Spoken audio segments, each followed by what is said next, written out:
So we've reached the point where we have finished measuring up our frame loom, and we have also created our tooth and groove pattern at the top and at the bottom.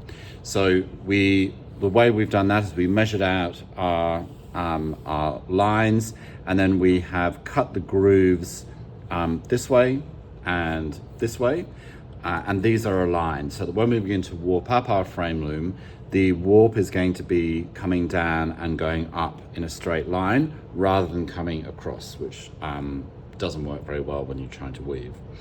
So what we're going to do now is attach the battens to our frame loom. But before we do that, I just want to revisit why we actually do that in the first place.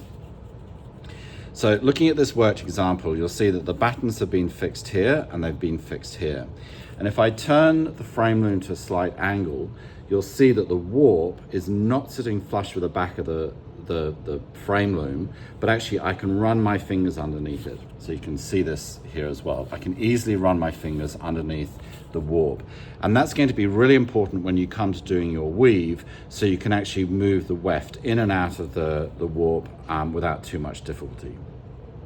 And the way that we do that is that we attach our battens here at the top and here at the bottom.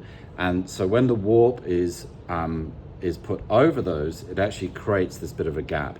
And the proper word for that gap in weaving terminology is the shed.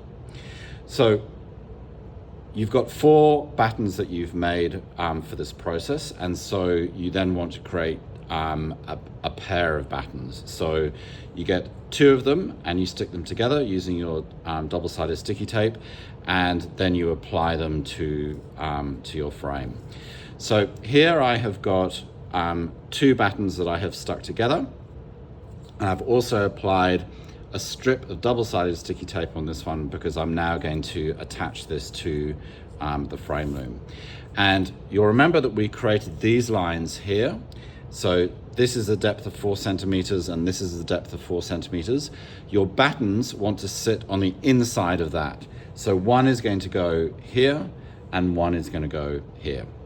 So this one is ready to apply, and I'm going to put this at the top. So making sure that it's flush with the line, but on the inside of the line. And then I'm just going to stick that down. And if I just tip the angle of the frame loom, you can now just about see that this batten provides about 6 or 7 millimeters worth of height, which is absolutely perfect.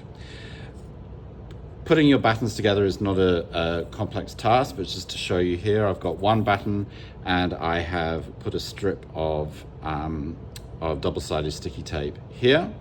And just for sort of aesthetic purposes, I've actually put it on the side of the cardboard there where there was a bit of print, just so that when it comes time to me to put it onto the frame loom, the batten is free of any markings. And that is purely a personal choice, just for the aesthetics of my frame loom.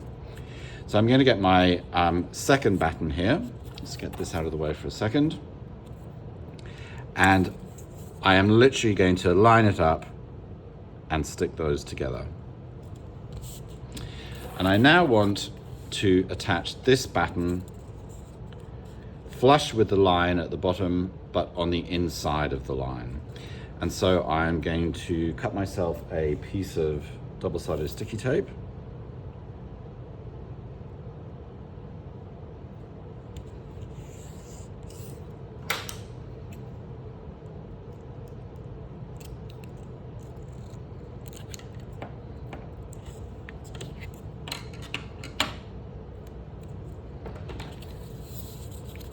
Going to remove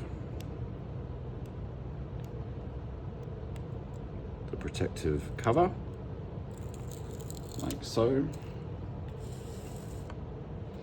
And then this second batten is going to go across here. So flush with the 4 centimeter line, but on the inside of that line.